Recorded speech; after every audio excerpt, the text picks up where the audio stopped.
Muy buenas noches.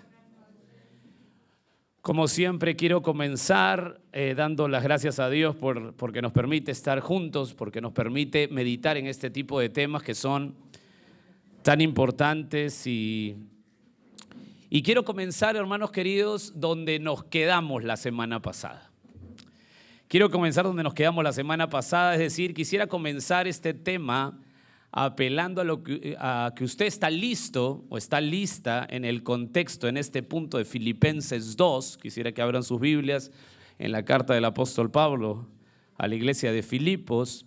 Una carta maravillosa y es una porción que estamos viendo, una porción sin paralelos que Dios en su gracia nos permite meditar. Y estamos en un pasaje riquísimo en enseñanza, riquísimo en aplicación, riquísimo en teología y doctrina, y también podría agregar que riquísimo en protección, pues al tener claro esta sección, la iglesia, nuestra amada iglesia, estará cada vez más protegida contra ataques directos a la verdad bíblica. ¿No te parece? Es riquísima en protección. Pareciera que estamos satisfechos, algo así, en nuestra cultura evangélica con solo tener un poquito de Dios, y se nos ha inoculado a través de la teología liberal un temor de conocer más de Dios. Tenemos temor de meternos a las profundidades de Dios con un montón de clichés como que la gente no es teóloga o cosas así, equivocándose porque todos somos teólogos. Todos tienen una idea de Dios y como sea tu concepto de Dios, así es tu vida. Pero la gente nos inocula eso, ¿no? Que no tenemos que meternos tanto. Bueno, amados, esta porción no nos permite tener un poquito de Dios. No nos permite esta porción. Sino nos bautiza en un océano impresionante de realidades espirituales, las cuales las estamos deshojando poco a poco desde hace ya 10 semanas. Estamos en la encarnación de Cristo como el ejemplo supremo. ¿Se acuerdan del tema central? ¿Cuál es el tema central? La unidad en la iglesia. Dios nos ha mandado guardar la unidad y el tema central es ese, y ya llevamos 12 semanas en ese tema de la unidad, pero 10 semanas en la encarnación de Cristo. Quisiera ir al texto y seguir trabajando estos pasajes. Vamos a Filipenses capítulo 2, voy a leer desde el verso 5, simplemente para que tu mente se acuerde. No voy a hacer un resumen, hay mucho material como lo vas a ver, y espero se acuerden y estén en el contexto en sus mentes. Dice Filipenses 2:5, quiero que lo veas desde ahí, desde el versículo 5. Haya pues en vosotros este sentir que hubo también en Cristo Jesús, el cual siendo en forma de Dios, ¿se acuerda tu mente ahí? No estimó el ser igual a Dios como cosa que aferrarse, sino que se despojó a sí mismo, tomando forma de siervo, hecho semejante a los hombres, y estando en la condición de hombre, se humilló a sí mismo, haciéndose obediente hasta la muerte y muerte de cruz. Verso 9, por lo cual Dios también le exaltó hasta lo sumo y le dio un nombre que es sobre todo nombre, para que en el nombre de Jesús se doble toda rodilla de los que están en los cielos y en la tierra y debajo de la tierra, y toda lengua confiese que Jesucristo es el Señor, para gloria de Dios Padre. Bueno, les leo este pasaje y se me escarapela la piel, y ustedes van a pasar lo mismo que yo en unos instantes cuando nos metamos a profundidad a esto. Vimos que esta porción se divide naturalmente en el texto en dos. Esta porción que hemos leído se divide en dos. ¿Se acuerdan? La humillación del versículo 6 al 8, podemos ver la humillación, y la exaltación del versículo 9 al 11. ¿Hasta ahí están bien? Perfecto, eso ya lo tenemos. Como dije al principio, quisiera empezar donde nos quedamos, y estamos hablando ya de la segunda mitad de la sección, la cual es la exaltación. Y colocamos por orden el primer paso de la exaltación. La semana pasada colocamos el primer paso de la exaltación. ¿Cuál es el primer paso de la exaltación, según el texto? El principio de la exaltación. Muy bien, el principio de la exaltación. Mira el verso 9, por favor. Por lo cual, Dios también le exaltó hasta lo sumo. Verso 9a, eso es lo que hemos leído, eso es lo que estudiamos la semana pasada, con el cual vimos que es el principio bíblico general, ¿se acuerdan? Es un principio bíblico general, es decir, es el principio para todos nosotros. ¿Se acuerdan de Mateo 23:12? Solamente para repasar, porque el que se enaltece será humillado y el que se humilla solamente es para recordar. Y también mencionamos 4 etapas de exaltación de Dios a su Hijo amado. ¿Se acuerdan de esas 4 etapas? Que es muy importante. Primera etapa de exaltación, resurrección. Segundo, ascensión. Tercero, coronación. Cuarto, Dios mío, qué iglesia. Dios santo. Antes de pasar al segundo paso maravilloso, quiero hacer un par de notas al margen aquí. Creo que son importantes en la lectura del texto. Mira otra vez el verso 9a, por favor. 9a, no te quiero complicar con las letritas, pero es la única forma que tengo de dividirlo. 9a. Por lo cual Dios también le exaltó hasta lo sumo. Bueno, hermanos, quiero empezar a decirles que vamos a meternos con todo nuestro intelecto. Sé que es mitad de semana. Sé que a veces llegamos muy cansados, pero vamos a tener que meternos con todo el intelecto a deshojar esto. Quiero darles algunas notas al margen de este pasaje que ustedes saben es el principio general, pero estas 2 notas me llamaron la atención. La primera, el término ahí es hiperexaltar, la cual Dios también le exaltó. El término en el griego es hiper. Pablo utiliza un hiperexaltar. ¿Se acuerdan que vimos? Sobreexaltar o superexaltar. ¿Se acuerdan? Quiero ser claro que cuando Pablo dice que Dios lo hiperexaltó a su Hijo, no está hablando, escúchame bien, no está hablando de posición. Es decir, no es que antes tenía una posición menor y que ahora lo está exaltando una posición mayor. ¿Me dejo entender? No lo está exaltando una posición de menor a mayor que ahora ha logrado con la humillación. Eso no está diciendo. ¿Cómo argumento esto? Esto es muy importante porque a veces se puede pensar que lo está exaltando en posición. O sea, es decir, perdió la posición y ahora lo va a poner en una posición más alta. O tenía una posición A y ahora lo está poniendo en A más algo, ¿verdad? No, no es así. ¿Cómo puedo argumentar esto? Bueno, Pablo es el apóstol del hiper, utiliza mucho ese término de super o sobre, hiper. Y uno de los ejemplos, que creo que es el más claro, es el único que tomé para muestra un botón, Romanos 8:37, quisiera que vayas ahí, porque ahí también utiliza el hiper. Está hablando de la obra del Espíritu Santo sellando al creyente y asegurándole la meta final con Dios en la eternidad. Un verso absolutamente, todo un capítulo maravilloso de la obra del Espíritu Santo. Y dice el verso 37, ¿lo tienen ahí? Antes, en todas estas cosas somos más que vencedores. Ahí está, hiper, es lo que dice en el griego. Hipernaik es lo que pone, por medio de aquel que nos amó. En este texto también utiliza, como dije, el hiper, la frase es hipernaik o supernaik. Usted creería, y esta es una pregunta que le hago, usted creería que la persona, que Pablo está hablando de la persona, tenía la posición de vencedor, pero ahora somos una posición más arriba. O sea, todas las personas eran vencedores, pero ahora somos más que vencedores. No, eso no está diciendo. No es posición, ¿verdad?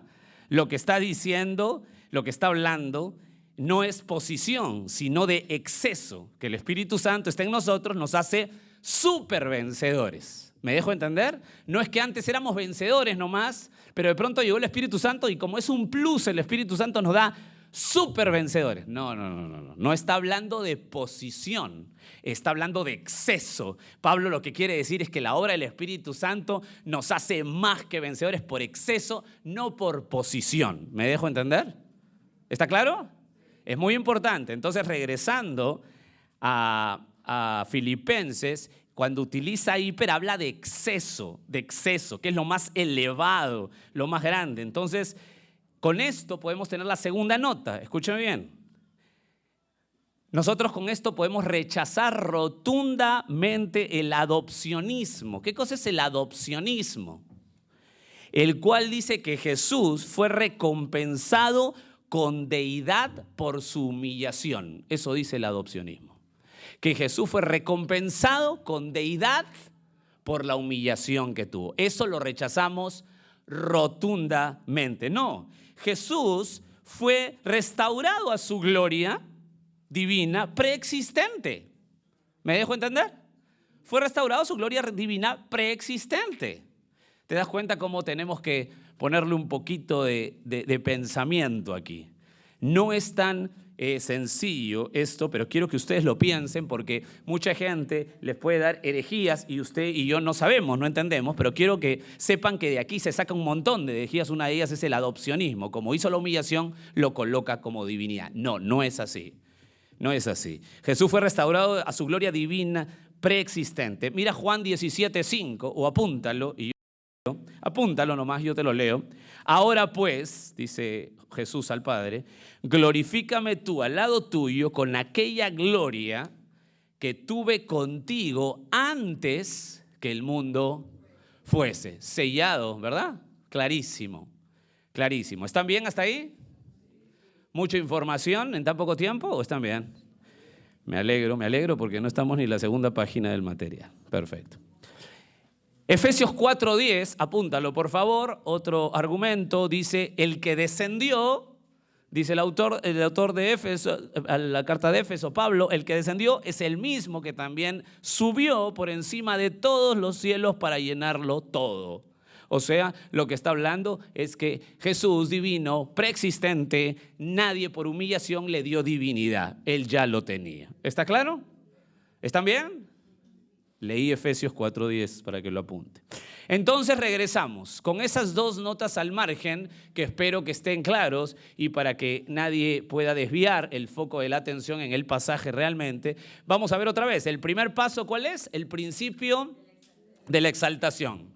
El segundo paso es, apúntalo ahí y empezamos, el título de la exaltación. Hemos visto el principio de la exaltación en el verso 9a y ahora vamos a ver, y aquí te voy a complicar un poco porque aquí quiero escucharte y quiero deleitarnos juntos en aprender, pero vamos a ver del versículo 9b al versículo 10 y dice así, el título de la exaltación.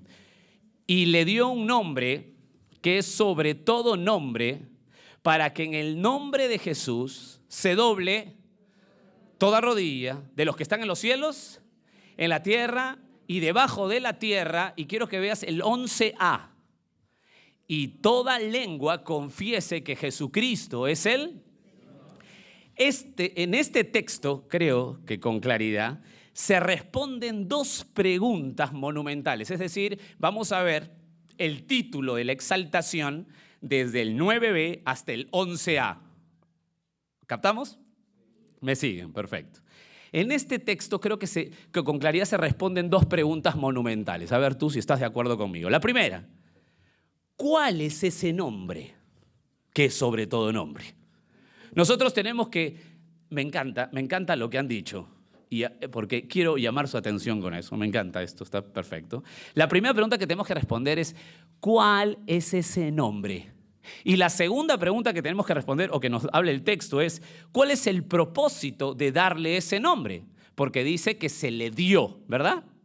¿Cuál es el propósito? Y ya lo vamos a resumir. Bueno, teniendo eso, las preguntas claves, ¿cuál es ese nombre y cuál es el propósito de darle ese nombre? Seguimos aquí. La primera, vamos a subdividir. ¿Cuál es ese nombre? ¿Cuál es ese nombre? ¿Cuál es ese nombre? Muy bien, muy bien. Me gusta que digan eso, me gusta que se manden así de frente, me encanta. ¿Cuál es ese nombre? Verso 9b. Voy a leerles así por partes. Mírenlo por favor en sus Biblias, miren sus Biblias. Y le dio un nombre que es sobre todo nombre. Verso 10a. Para que en el nombre de Jesús. Verso 11a. Y toda lengua confiese que Jesucristo es el Señor. Este tema es apasionante. Este tema es apasionante. Gracias a esta iglesia que me permite estudiar, me he metido, pero profundamente, esto. Hay dos alternativas aquí, que yo te las voy a poner y te voy a explicar por qué, cuál es el nombre. Hay dos alternativas aquí. ¿Cuál es ese nombre que le dio Dios? ¿Cuál es ese nombre que le dio el Padre al Hijo? Hay dos alternativas. La primera, Jesús. Y la segunda, Señor. Dos alternativas claras. Primera, Jesús. Segunda, Señor. ¿Cuál es ese nombre? ¿Cuál es ese nombre? ¿Cuál es? Analicemos, por favor. Jesús satisfizo al Padre. ¿Estás de acuerdo conmigo? Realizó la obra encargada de manera perfecta. Tanto su encarnación como su redención fue la obra perfecta de Jesús. Entonces, el nombre que le da el Padre le da el nombre, ¿verdad? Mira el verso 9b, y le dio un nombre que es sobre todo, le dio un nombre que es sobre todo nombre. Es un título enaltecido sobre todo.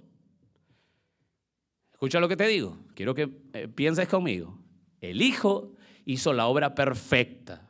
Jesús satisfizo al Padre, realizó todo el encargo perfecto, tanto encarnación, redención. Entonces, el nombre que le da el Padre tiene que ser un título que lo enaltezca sobre todo, enaltecido sobre todo. Apunta un texto y me gustaría que vayas. Quiero que abras tú, estires tu mente aquí. Hebreos 1:4. Hebreos 1:4. Dice el autor de Hebreos, hecho tanto, está hablando de Jesús aquí, ¿está bien? Hebreos 1:4, hecho tanto superior a los ángeles, cuanto heredó más excelente nombre que ellos. Hay un título superior a los ángeles. Jesús recibe un título superior a los ángeles, según el autor de Hebreos. ¿Está bien? ¿Están bien sus mentes hasta ahí? Por favor, piensa conmigo. Estamos hallando la primera pregunta. ¿Cuál es ese nombre? Ya sabemos que Jesús satisfizo todo el encargo, perfecto. Entonces Dios le dio un nombre que tiene que enaltecerlo lo más grande. Y vemos que el autor de Hebreos dice que este nombre está sobre los ángeles. Seguimos, meditemos hasta aquí. Tenemos dos opciones.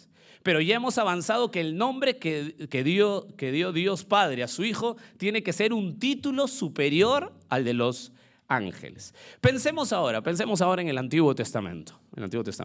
El nombre Jehová, ustedes han escuchado, ¿verdad? Jehová es una alusión directa al nombre de Dios.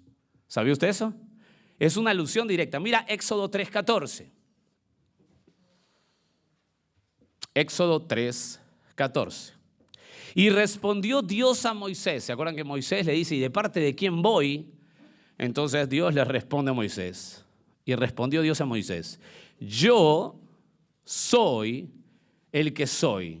Y dijo, así dirás a los hijos de Israel, yo soy, me envió a vosotros. La frase yo soy en el hebreo son consonantes, que es como ya sabes YHWH, que colocándole vocales forma Jehová o Yahvé o Yahweh, ¿no?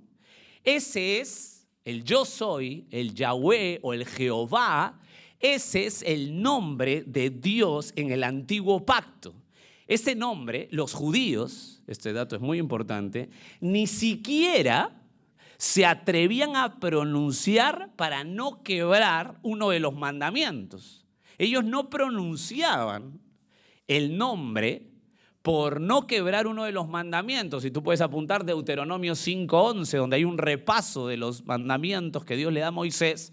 En Deuteronomio 5:11 dice la Escritura, no tomarás el nombre de Jehová tu Dios en vano, porque Jehová no dará por inocente al que tome su nombre en vano. O sea, los judíos ni siquiera, escúchame bien, ni siquiera ni siquiera pronunciaban el yo soy para no quebrar el mandamiento de Deuteronomio 5:11. Entonces, ¿qué hacían los judíos al ver lo solemne de este nombre? Para no repetirlo, no decían el yo soy o el Jehová o el Yahweh, sino decían Adón. Ese era el nombre que mencionaban para decir a Dios. Adón, de donde sale Adonai. ¿Se acuerdan? Hay mucho de eso. El maestro bíblico Bob Utley, que es un deleite leerlo, es un maestro, un erudito bíblico, señala: los judíos no se atrevían a pronunciar, hablando de Yahweh o Jehová, por miedo a romper uno de los 10 mandamientos. Por lo tanto, sustituyeron el nombre Adón, escucha, lo que significa, Adón significa, dice Bob Utley, Señor. Fin de la cita. Isaías 10:33, vas a encontrar esta combinación. Isaías 10:33, ¿están bien hasta ahí? Qué bueno. Isaías 10:33 dice: he aquí, el Señor, ahí está Adón, Adonai, Jehová de los ejércitos, desgajará el ramaje con violencia y los árboles de gran altura serán cortados y los altos serán humillados. Aquí va a ser una combinación, Isaías, de Adón y Yahweh. Pero quiero darte el argumento más convincente. Hasta aquí creo que no dejo dudas entre las dos alternativas. ¿Cuál es la que es el título, que es el nombre, que es sobre todo nombre? Pero yo quiero que tú seas convencido en esto, porque normalmente cuando te dicen ¿cuál es el nombre sobre todo nombre?, la gente dice lo que ustedes han dicho: Jesús. Pero quiero demostrar y quiero argumentar que no es decir Jesús, sino que es un título, que el pasaje lo pone con toda su fuerza, y te vas a dar cuenta porque. ¿Cuál es el mayor argumento? Bueno, vimos, hasta aquí hemos visto que Jesús satisfizo al Padre, hizo todo perfecto, y el Padre le dio un título que es sobre todo. Hebreos, el autor de Hebreos dice que ese título es superior a los ángeles, es superior, le dio un título mayor para que todo el mundo se someta a él. Y ahora vas a entender por qué, que esto es impresionante. Y hemos visto también, retrocediendo en el Antiguo Testamento, y van a ver también por qué me he metido al Antiguo Testamento, porque se me ocurrió. En los judíos tenían temor a decir el nombre Jehová para no romper el mandamiento de Deuteronomio 5:11. Entonces decían Adón, de donde viene Adonai, donde es que la traducción es Señor, el Señor. Así decían. E Isaías muestra esa combinación. Hay algunos pasajes también en el Antiguo Testamento que muestran. Pero quiero darte el argumento más convincente para que sepas que el nombre, sobre todo nombre, es el Señor. Te voy a dar un argumento que creo que es rotundo, convincente. Este argumento se llama intertextualidad. ¿Qué significa intertextualidad? La intertextualidad es la relación de un texto, la relación que un texto mantiene con otros textos, ya sean contemporáneos o históricos. ¿Está bien? Es sumamente fácil esto, pero lo que no es fácil es el entendimiento paralelo de esta intertextualidad. Escuche bien, las palabras, quiero ir despacio, hermanos, de verdad. Las palabras que encontramos en Filipenses 2, 10, 11 son una copiada y pegada que hace el apóstol Pablo de Isaías 45, 23. Lo que hace Pablo en Filipenses 2, 10, 11, ¿sabes lo que hace? Estudiar Isaías 45, 23. Y quiero que vayas a Isaías 45, porque creo que este es el argumento absoluto para que sepas que el nombre es el Señor. 45, 23. Míralo por favor en tu Biblia. Quiero que vayas ahí, por favor. 45, 23. Dice la Escritura. ¿Lo tienes ahí, Isaías? Perfecto. Por mí mismo, ¿lo ven ahí? Hice juramento, de mi boca salió palabra en justicia y no será revocada, que a mí se doblará toda rodilla y jurará toda lengua. El énfasis, damas y caballeros, de Isaías, mira todo lo que tenemos que hacer para poder llegar a cuál es ese nombre. El énfasis que da Isaías, escucha bien, del capítulo 41 de Isaías al capítulo 55 de Isaías, el énfasis es el nombre. ¿Y qué nombre es el que da como énfasis? Jehová. Déjame darte ejemplos. 41:17. Isaías 41:17. ¿Me están siguiendo, hermanos? 41:17. Déjame darte y mostrarte cuál es el énfasis de Isaías desde el capítulo 41 al 55. 41:17. Los afligidos y menesterosos buscan las aguas y no las hay. Sé que está de sed su lengua. Escucha, yo, Jehová, los oiré. Yo, el Dios de Israel, no los desampararé. 41:21. Alegad por vuestra causa, dice Jehová, presentad vuestras pruebas, dice el Rey de Jacob. Mira Isaías 42, versículo 5. Míralo por favor. Así dice Jehová, Dios, creador de los cielos, el que los despliega, el que extiende la tierra y sus productos, el que da aliento al pueblo que mora sobre ella y espíritu a los que por ella andan. Yo, Jehová, te he llamado en justicia, te sostendré por la mano, te guardaré, te pondré por pacto al pueblo, por luz de las naciones. Mira Isaías 42:8, este es fabuloso.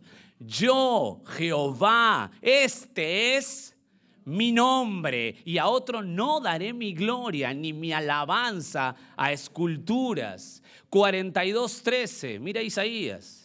Jehová saldrá como gigante y como hombre de guerra despertará celo, gritará, voceará, se forzará sobre sus enemigos. Mira 43:3. Porque yo, Jehová, Dios tuyo, el Santo de Israel, soy tu Salvador. A Egipto he dado por tu rescate, a Etiopía y a Seba por ti. Mira 43:10.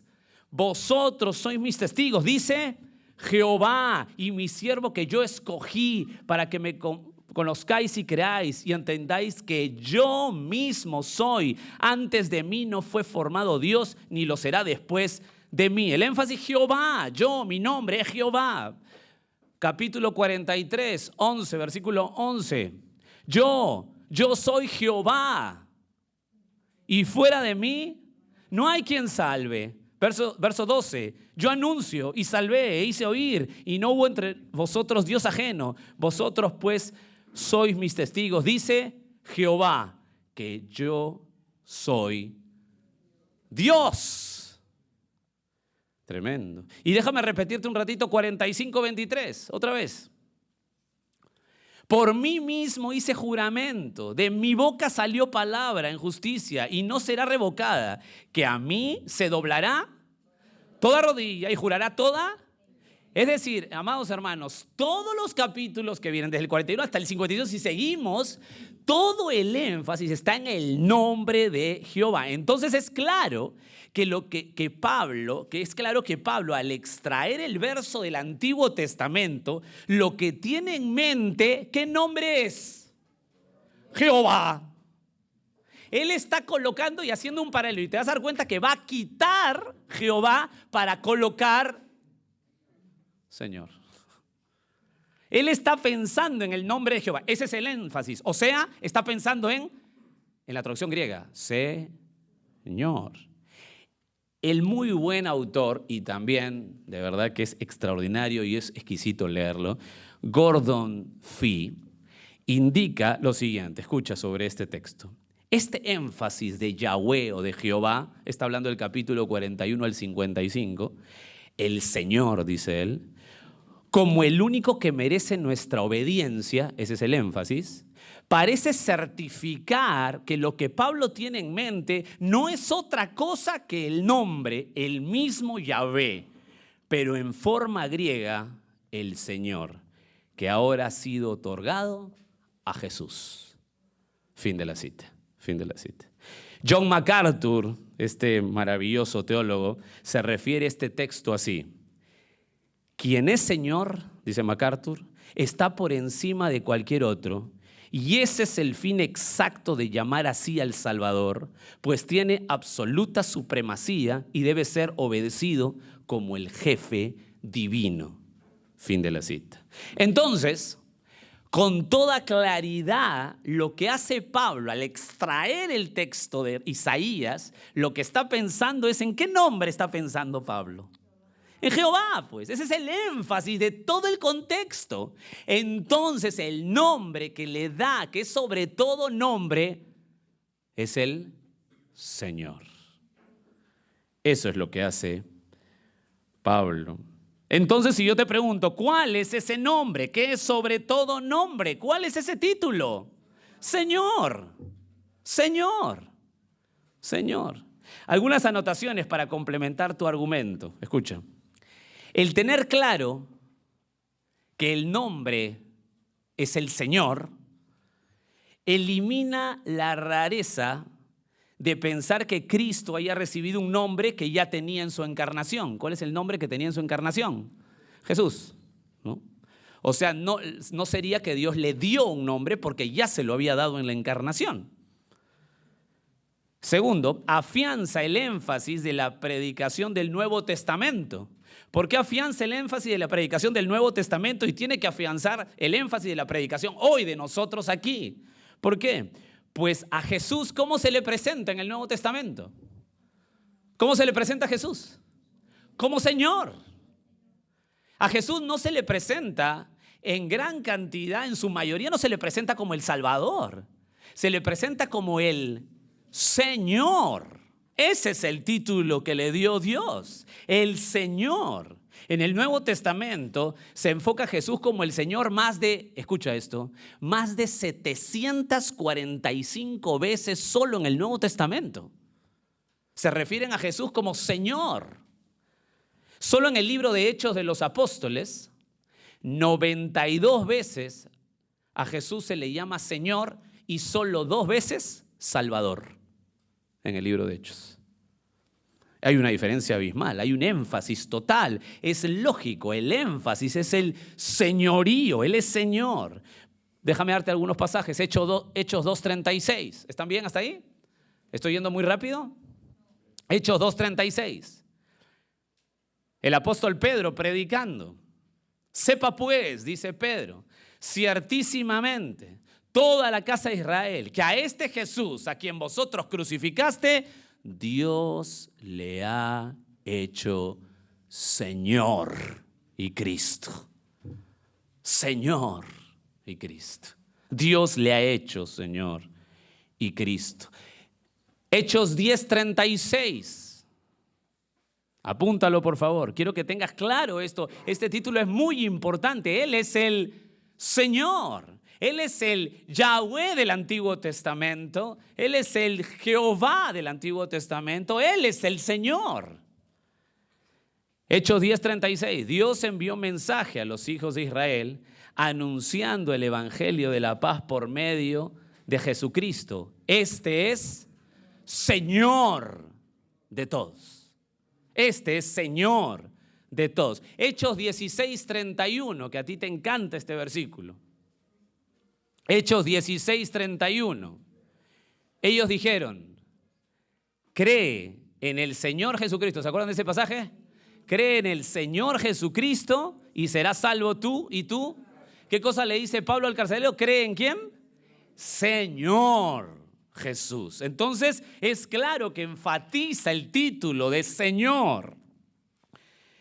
Jesús es el Señor. En el contexto de Filipos, es muy interesante, pues como recordarán, la ciudad de Filipos era, ¿qué cosa? Una Roma pequeña, y ellos tenían muchos señores, e inclusive al César le decían Señor, pero ahora tienen que tener claro que solo hay un Señor. ¿Cuál es ese Señor? El del Antiguo Testamento. el que merece que toda rodilla se doble, el que merece obediencia autoritativa y absoluta. Esa misma obediencia, increíblemente, el Padre se la traslada al Hijo para que Él sea el Señor que merezca toda honra. Ese es el título, eso es el título claro, creo yo, en la Escritura. Y tenemos que tener claro que Jesús es el Señor. Primera pregunta, ¿cuál es ese nombre? ¿Cuál es ese nombre? El Señor. Ese es el nombre. Ese es el nombre, Señor. Vamos a responder la segunda pregunta. ¿Hasta ahí están bien? Qué bueno, me alegro, me alegro. ¿Cuál es el propósito de darle ese nombre? Eso tenemos que responder según el pasaje. Verso 10 al 11b. Mira, por favor, verso 10. Para que en el nombre de Jesús, ¿te has dado cuenta cómo es el propósito ahí? ¿Para qué? ¿Te das cuenta cómo comienza? Para que en el nombre de Jesús se doble toda rodilla de los que están en los cielos y en la tierra y debajo de la tierra, y toda lengua confiese que Jesucristo es el Señor. ¿Para qué? ¿Para qué? Es un subjuntivo en el idioma griego, y cuando hay subjuntivo es una conclusión o el propósito del texto. Por eso la pregunta es: ¿cuál es el propósito de darle ese nombre? Que en el nombre que el Padre le dio a Jesús, ¿cuál es el nombre que el Padre le dio a Jesús? Muy bien, lo tienen claro. Dicho sea de paso, para aclarar un poquito más la primera pregunta, no podría ser que el propósito recaiga en el nombre Jesús. Porque si el propósito recae en el nombre Jesús, el nombre Jesús era muy común en ese tiempo, llamarse, que alguien se llame Jesús. Y algunos, por no acercarse bien al texto, toman el nombre Jesús como algo mágico. ¿No han escuchado eso? En el nombre de Jesús, Jesús, Jesús, Jesús. No, como si es agua bendita, bendita, bendita. No. Lo que da el nombre de Jesús es el título del señorío. Ese es el nombre, el señorío, donde todos nosotros tenemos que agachar la cabeza ante el Rey, que eso lo dio el Padre al Hijo. Entonces, obviamente, el primer punto está afianzado por la segunda pregunta. ¿Por qué? ¿Cuál es el propósito de ese nombre? El Señor. Dice ahí, hay dos propósitos según el texto. Mira el texto, por favor. ¿Cuál es el primer propósito que tú ves ahí en el verso 10? Quiero escucharles, por favor. Perfecto, vamos a hacer un resumen hasta aquí. ¿Está bien? Están estirándose un poco, creo yo. Ya hemos visto que la primera pregunta está resuelta. Creo yo, lo pueden analizar con todos los textos que hemos visto. Es el Señor. Es el Señor. Ya hemos visto la primera pregunta, creo que contestada. La segunda, ¿cuál es el propósito? Y aquí vemos dos propósitos para dar ese nombre. La primera, que se doble toda rodilla. Y segundo, ¿lo ve por ahí? Que toda lengua confiese. Muy bien, muy bien. Dice el verso 10, es el primer propósito, pueden apuntar ahí. Primer propósito, ¿para qué? ¿Para qué? La pregunta es, ¿cuál es el propósito de darle ese nombre? Primer propósito, se doble toda rodilla. Mira el verso 10, para que en el nombre de Jesús se doble toda rodilla. Y no se queda ahí, dice toda rodilla de los que están en los cielos, en la tierra y debajo de la tierra. Escúchame bien. Mira ese título maravilloso entregado por Dios Padre al Hijo, que toda rodilla se va a doblar. Los que están en el cielo doblarán rodillas. Los que están en la tierra doblarán rodillas. Y los que están debajo de la tierra doblarán rodillas. Dios mío, qué título. Y ¿saben qué? Con eso en mente, antes que saquemos conjeturas, quiero que vayas a Isaías otra vez 45 para que veas el contexto, para que veas tú la fuerza que tiene esto, cómo Pablo lo toma para indicar que esta doblar rodillas no es necesariamente para salvación. Isaías 45, verso 22, del verso 22, míralo por favor. Mira en tu Biblia, mirad a mí. ¿Quién está hablando? Jehová. Ese es el nombre, no te olvides. Estamos sacando del Antiguo Testamento el nombre. Jehová. Mirad a mí, sed salvos, todos los términos de la tierra, porque yo soy Dios, no hay más. Wow, qué enfático. Tú quieres un personaje dogmático, acá tienes a Jehová. No hay más. Por mí mismo hice juramento. ¿Por quién juró Jehová? O sea, ya no hay más. Por mí mismo hice juramento. De mi boca salió palabra en justicia y no será revocada. Que a mí, ¿quién es a mí? ¿Quién es a mí? Jehová, se doblará toda rodilla. ¿Entiendes el paralelo? Que a mí, ¿quién es ese nombre? Jehová. En el Filipenses, ¿quién es ese nombre? El Señor, muy bien. Al Señor se doblará toda rodilla. Y a que a mí se doblará toda rodilla y jurará toda lengua, y escucha, y se dirá de mí. Ciertamente en Jehová está la justicia y la fuerza. A él vendrán y todos los que contra él se enardecen serán avergonzados. Pablo está plasmando la idea de Isaías al contexto de Filipenses. No sé si te das cuenta. Es decir, Jehová demanda obediencia en Isaías. ¿Han visto? ¿Están bien? En Isaías estamos haciendo el paralelo. Jehová demanda obediencia en Isaías. Entonces Dios, por la resurrección, por la ascensión, por la coronación e intercesión de su Hijo, ¿se acuerdan el primer tema? Muy bien, por la resurrección, por la ascensión, por la coronación y por la intercesión del Hijo, le ha transferido el derecho de reclamar obediencia también. Así como en el Antiguo Testamento el nombre reclama obediencia, a yo soy, todos se rendirán. En el Nuevo Testamento le transfiere todo al Hijo y entonces el Hijo tiene todo derecho a demandar obediencia. Él es el Señor. Él reclama obediencia también. Esta acción de colocarse de rodillas, escúchame, no es un acto que necesariamente lo hacen por salvación, como dijimos y como se ve en el texto de Isaías, sino porque el Señor es toda la autoridad. ¿Está claro? Toda la autoridad. Noten por favor, solamente una nota, que en el pasaje de Isaías 45:23, Pablo cambia ese a mí o ante mí. Miren Isaías 45:23.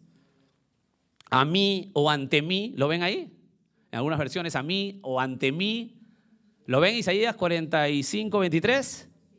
Perfecto. El cual es Yahweh, ese es el nombre, a mí o ante mí, está diciendo ante Yahvé, ante Jehová. Es reemplazado por Pablo por el nombre de Jesús. ¿Han visto? A mí, ¿no? A mi nombre, el nombre de Jesús. O sea, el nombre de Jesús, el título es el Señor. Y como acto de reverencia, eso es doblar rodillas, es un acto de reverencia, Pablo menciona tres grupos. Estos se someten, estos grupos que menciona Pablo aquí, se someten a la autoridad suprema de Cristo. Tres grupos. ¿Cuáles son esos tres grupos? Verso 10. Para que en el nombre de Jesús se doble toda rodilla de los que están cielos, tierra. Ahí está, vamos al primer grupo. ¿Cuál es el primer grupo? Cielos. ¿Quiénes conforman este grupo? ¿Quiénes son los que están en los cielos? Muy bien, Dios mío. Qué bueno. Los ángeles de Dios, o sea, los serafines, los querubines, los arcángeles, todos los ángeles de Dios. Hebreos 1:6. Hebreos 1:6.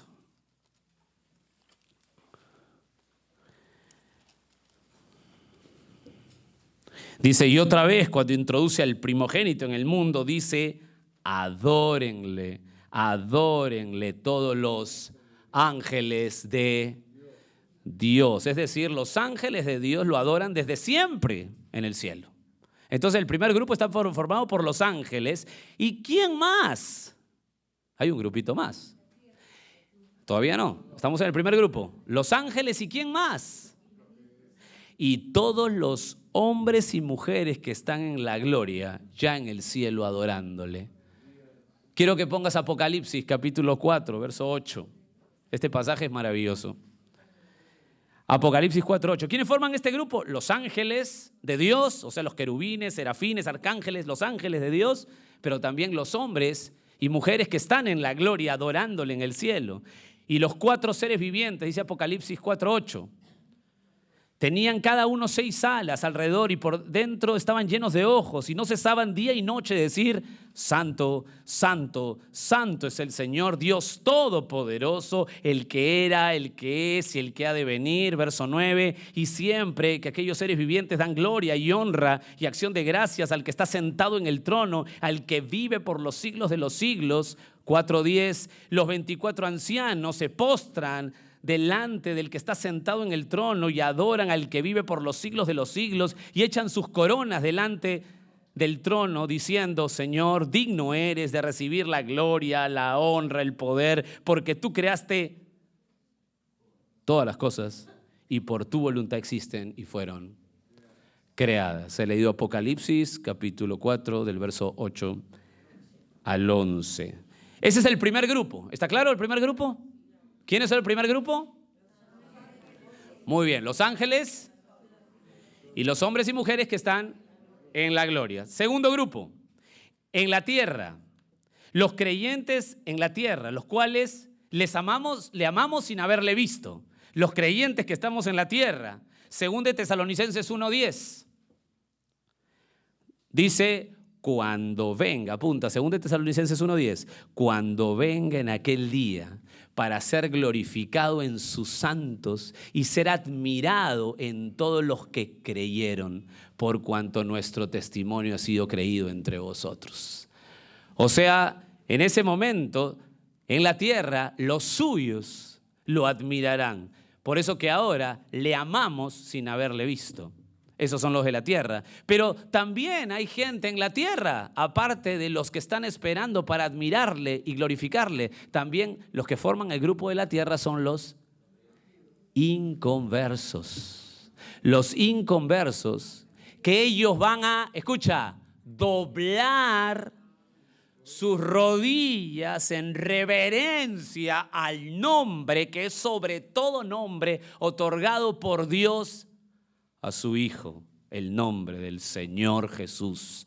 Dice Tesalonicenses, según de Tesalonicenses 1:8, un poquito antes de lo que hemos leído sobre los creyentes, dice, escucha, en llama de fuego para dar retribución a los que no conocieron a Dios, ni obedecen al Evangelio de nuestro Señor Jesucristo, los cuales sufrirán pena de eterna perdición, excluidos de la presencia del Señor y de la gloria de su poder. Ese segundo grupo está constituido por los creyentes aquí en la tierra, pero también por los inconversos. O sea, en el cielo todo está bien, ¿verdad? Los ángeles de Dios, los hermanos y hermanas que vamos a estar ahí o que están ahí en los cielos adorándole, ¿verdad? Es el primer grupo.